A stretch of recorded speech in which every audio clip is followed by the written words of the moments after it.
சொல்லு ரெஸ்லிங்ஷன் Tamil viewers. So guys, AEW all in நடந்து முடிஞ்சிச்சு.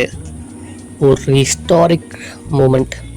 ஒரு நான் டபிள்யூடபிள்யூ கம்பெனி 5 வருஷம் கம்பெனி ஒரு ரெசல்மேனியாவோட ஈக்குவலாக கிட்டத்தட்ட அதை முந்திர சில பேருக்கு மத்தியில் ஓவர்டேக் பண்ணுற அளவுக்கு பண்ணியிருக்காங்க. ஒரு பேப்பரையும் செட் டிசைன்லேருந்து பார்த்தீங்கன்னா, ஸ்டேஜ்லேருந்து, ஆம்பியன்ஸ்லேருந்து, வேறு மாதிரி க்ரௌட்லேருந்து, மேட்ச் குவாலிட்டி, ஸ்டோரி டெல்லிங் எல்லாத்துலேயுமே இன்றைக்கி வந்து ஏடபிள்யூ வந்து டாப் பண்ணிட்டாங்க. ஸோ அதுலேயும் முதல்ல என்னென்னு பார்த்தீங்கன்னா, ஷோவில் வந்து பார்த்திங்கன்னா நிறைய சர்ப்ரைசஸ், நிறைய அனௌன்ஸ்மெண்ட்ஸ், ஒரு எமோஷ்னலான எண்டிங்கு எல்லாமே இருந்துச்சு. கைஸ் பக்காவான ஒரு பேப்பரையும் வந்து என்னென்னா இருக்கணுமோ எல்லாமே இருந்துச்சு. ஸோ பார்த்திங்கன்னா ஷோ வந்து ஆரம்பித்ததுலேருந்து பார்த்திங்கன்னா, நம்ம ஒரு புது ட்ரியோஸ் சாம்பியன்ஷிப் பேக் அந்த கிளவுடியோ அண்டு நம்ம யூடா ஆகினாங்க. அதுவே ஒரு செம்ம ஸ்டார்டிங் என்ட்ரி. ஏன்னா பேக் வந்து ஹோம் டவுன் வெம்பிளியில் வந்து பார்த்திங்கன்னா ஒரு மூமெண்ட்டாக இருக்குது. அது புரிஞ்சவங்க பார்த்திங்கன்னா நம்ம நிறைய மெயின் டோனிஸ்டோம் ஒரு செம்ம iconic one of the best கடந்த வருஷத்தில் கடந்த பெஸ்ட்டு வந்து ஒரு உமன்ஸ் ஸ்டோரி லைன்னா, உமன்ஸ் இல்லை பொதுவாகவே ஸ்டோரி லைன்னா இதுதான். ஸோ அதெல்லாம் பார்த்திங்கன்னா நம்ம மரையமே டோனிஸ்டோமை வந்து வேறு லெவல் மேட்ச் விளையாடி கடைசி டோனிஸ்டோமை தோக்கடிச்சு மரையமே வந்து அவங்க தான் மட்டும் ஏடபிள்யூ ஃபியூச்சர்னு சொல்லி ஒரு வருஷத்துலேயே வேர்ல்டு சாம்பியனாக ஆகிட்டு அந்த ஸ்டோரிக்கு முற்றுப்புள்ளி வச்சாங்க. ஸோ அது மாதிரி நிறைய அந்த மூமெண்ட்லாம் போயிட்டு இருக்கோம். பார்த்தீங்கன்னா நம்ம கிறிஸ்டன் கேஜ் ஓப்பனிங் நடந்த மேட்ச்சில் சாம்பியன்ஷிப் தோத்தாலுமே மறுபடியும் திரும்பி வந்து கசினோ காட்லண்ட் மேட்ச்சில் ஜெயிச்சிட்டாங்க. அந்த கசினோ காட்லண்ட் மேட்ச்சில் பார்க்கணும், அதுவே ஒரு சரியான match quality. Royal rumble elimination chamber மாதிரி ஒரு புது மேட்ச் வந்து ஏடபிள்யூ வந்து இன்ட்ரடியூஸ் பண்ணியிருக்காங்க. சரியான எக்ஸைட்டிங் மேட்ச். அதில் வந்து நைஜல் பெக்கனஸ் வந்து 13 வருஷம் கழிச்சு ரெஸ்லிங் வந்ததாக இருக்கட்டும், சாக்ஸ் ஜேபர் ஜூனியர் வந்தார், அப்புறம் ரிக்கோஷே ஆல்ரெடி நம்ம சேனலில் தான் சொல்லியிருந்தேன். ஸோ ரிக்கோஷே வந்து அவர் வந்து டெபியூ பண்ணியிருந்த ஏடபிள்யூவில். ஸோ ஒரு பக்காவான மேட்ச்சு. ஒக்காடாலேருந்து ஆரஞ்சு கேசட்டிலேருந்து எல்லாமே வேறு லெவல் பர்ஃபார்ம் பண்ணாங்க. கடைசியில் பார்த்திங்கன்னா நம்ம கிறிஸ்டன் கேஜ் அவர் வந்து ஒரு நம்பர் 1 கண்டென்ட் ஆகிட்டார். அவர் வேர்ல்டு சாம்பியன் ஆகிறது வந்து எனக்கு படுது ஆவார்னு சொல்லிட்டு. ஸோ அது இருக்குது. பார்த்திங்கன்னா ஆல்ரெடி அவங்க டைனமைட் 250 வந்து ஒரு match of the year content கொடுத்துருந்தாங்க. 51 மணி நேரம் மேட்ச் விளாண்டுருந்தாங்க நம்ம ஆஸ்ப்ரே எம்ஜிஎஃப். அது ஈக்குவல் கொடுக்குற மாதிரி எம்ஜிஎஃப் ஆஸ்ப்ரே வந்து ஒரு பக்காவான மேட்ச் இன்றைக்கி கொடுத்துருக்காங்க ஆன்லைனில். அதுலேயும் பார்த்திங்கன்னா என்ட்ரன்ஸை பார்க்கணும். அசாசின் க்ரீட் வீடியோ கேம் விளாட்றவங்களுக்கு தெரிஞ்சிருக்கும். அதை இன்ஸ்பயர் பண்ணி பக்காவான வேர்ல்டு கிளாஸ் என்ட்ரன்ஸை கொடுத்தாரு ஆஸ்ப்ரே. எம்ஜிஎஃப் ஆஸ்ப்ரேயும் ஒரு one of the best matches of the night. Number 2ன்னு சொல்லுவேன் என்னை பொறுத்த வரைக்கும். கடைசியில் டைகர் டிரைவரை போட்டு டேனியல் கார்சியாவும் ரிட்டர்ன் ஆனார். நம்ம ஆள் வில்லோ ஆஸ்ப்ரே வந்து ஜெயிச்சிடுறாரு.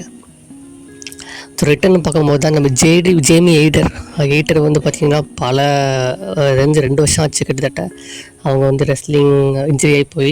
ஸோ அது வந்து ஜேமி எய்டர் வந்து ப்ரீ ஷோவில் வந்து நம்ம சராய் அடித்து காலி பண்ணி ஒரு ரிட்டர்னை போட்டு அவங்களும் எடுத்தாங்க.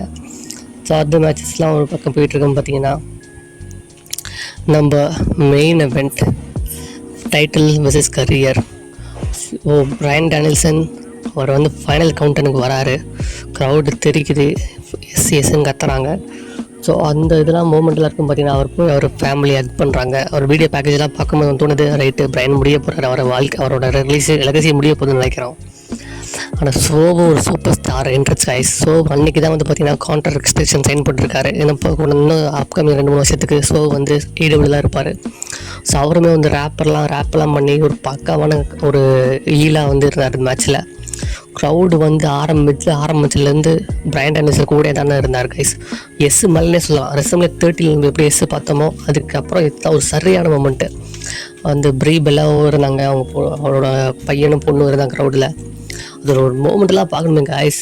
ஸோ வந்து உதைக்கிறாரு பிரையன் வந்து வசரவே இல்லை. அவர் பொண்ணை பார்த்து ஐ லவ் யூன்னு சொல்லிகிட்டே இருக்காரு. ஐயோ அது வந்து என்ன சொல்லி சில்லறையை தெறிக்க விட்ற மூமெண்ட். அதெல்லாம் க்ரௌடெலாம் தெரிச்சிட்டாங்க. கடைசியில் வந்து ஸோ எவ்வளவோ ட்ரை பண்ணார் கைஸ். திரும்பி ஹேங்மேன் பேஜும் நடுவில் வந்தார். ஹேங்மேன் பேஜு ஸோ வாழ்க்கை நாசமாக்குற அந்த குறிக்கோள்லே இருக்கார். ஆனால் அதெல்லாம் ஓவர் கம் பண்ணாலும் பிரையன் டேனியல்சன் கடைசியில் எப்படி ரெஸ்லிங் 30 நம்ம பட்டிஸ்டா வந்து அவர் வந்து பெல் லாக்கை போட்டு தரோ அதே மாதிரி இன்றைக்கி பெல் லாக்கை போட்டு ஷோவை டேப் அப் பண்ணி நம்ம ஃபஸ்ட்டு முறையாக ஏடபிள்யூ வேர்ல்டு சாம்பியனாக ஆகிறாரு நம்ம பிரையன் டேனியல்சன். இது மூலிமா ரெக்கார்டு படைக்கிறாரு. இது மூலிமா கரியரை தொடங்குறாரு. அவர் தன் கரியரை வந்து முடிகிற நேரத்தில் டாப்பாக முடிச்சிருக்காருன்னு சொல்லலாம். அது மட்டும் இல்லாமல் அவர் வந்து Ring of Honor, WWE, AEW போன எல்லா ப்ரொமோஷன்ஸ்லேயும் அவர் டாப் பிளேயராக வந்து அவரை நிரூபிச்சிருக்காரு நம்ம பிரையன் டேனியல்சன். ஒரு எமோஷ்னலான மூமெண்ட், ஒரு பக்காவான ரெஸ்லிங் மேட்ச். என்னோடய நம்பர் 1 மேட்ச் தான் அது. நைட்டு தான் 2 பேரும் கிழிச்சிட்டாங்க மேட்ச். டெக்னிக்கலாகவும் சரி, ஆம்பியன்ஸும் சரி, வேறு லெவல்.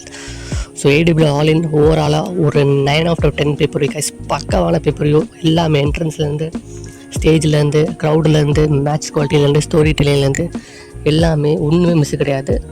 ஸோ கண்டிப்பாக நீங்கள் என்ன பார்த்தீங்க, உங்களுக்கு பிடிச்ச மேட்சஸ் என்ன ஏடபிள்யூ ஆன்லைனில்? அடுத்த வருஷம் ஆன்லைன் டெக்ஸஸ் நடக்குது. 2026 திரும்பி அவங்க வந்து லண்டனுக்கு வராங்க. அது மட்டும் இல்லாமல் ஒரு ஆஸ்திரேலியா ஷோ அனௌன்ஸ் பண்ணியிருக்காங்க. ஏடபிள்யூ வந்து 2025 வந்து சரியான ஒரு ஹாட் ஃபார்மில் இருக்காங்க. என்னென்ன டெபியூ வரப்போது, யாராக ரிட்டர்ன் ஆக போகிறாங்கிறதால நம்ம வர டைனமைட்டில் தான் பார்க்கணும். ஸோ கைஸ், உங்களோட கமெண்ட்ஸை, உங்களோட ஃபேவரட் மேட்சை கமெண்ட்ஸை சொல்லுங்கள்.